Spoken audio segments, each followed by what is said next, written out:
I'm going to be showing you how I successfully trade IFVGs. First, I'm just going to jump right into it. The time frames I like to use, I like to stay on lower time frames such as 30 second, 1 minute, and the 2 minute. Any higher than that, I do not look for my entry model. This is because the higher time frames you search for an IFVG, it can cause you to have too large of a stop loss. And secondly, how I enter using inversion fair value gaps. When I'm entering off an inversion fair value gap, I want to see an inverse through a fair value gap with good momentum. It's key to have good momentum.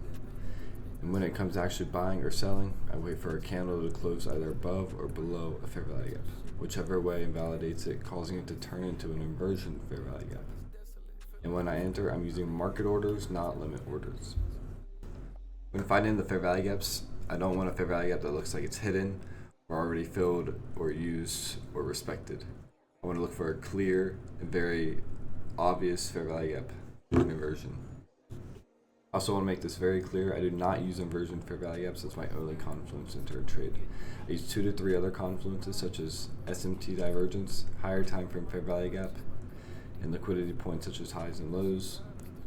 Why I think inversion fair value gaps is the best ICT concept to learn. The inversion fair value gap creates a simple and effective entry model. I'm going to be showing some examples here. This is the first example I'm going to be showing. Let's just get straight into it. We had a data wick from 10 o'clock from on Friday, from when Powell spoke.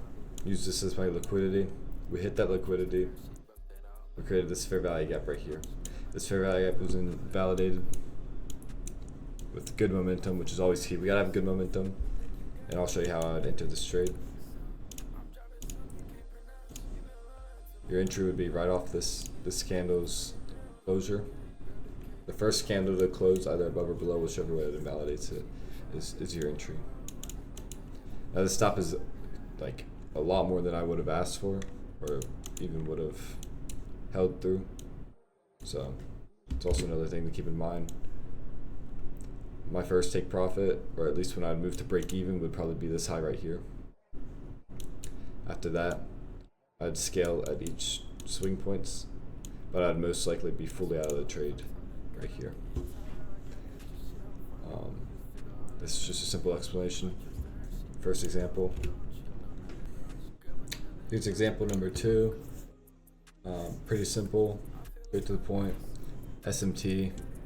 I don't have access to a 30-second chart on TradingView.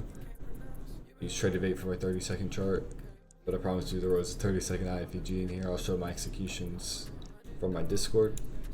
Entry would be here. Stop loss would be a market order down here, and my first TP or break even would be right around 50 ticks. That's usually what I move to break even at. First take profit probably is 100 ticks. That's probably what I took my first take profit at, because I did take this trade. My second one was held up to here, so that was a 250 tick trade. That's another example. So yeah. Okay, here's example number 3. This is a really good example. This was using data wicks, which I love to trade with. Let's just pop right in. Firstly, SMT 945 data wick. That was taken. Once that was taken, I targeted this data wick. It's pretty simple. We had a 30-second FVG. I'll pop my executions up here, but with data wicks, usually it'll create 2 once news comes out, and once one gets taken, you target the other. That's how I trade them. It's probably one of my favorite setups to take. This was a pretty good trade. I think it was around 200 ticks. I could ask for better. It's kind of a one and done. Yeah. I think I forgot to mention, but when you're using market orders, if your stop loss on IFVGs, you wait until a candle closes back above. That's when you would close out the trade.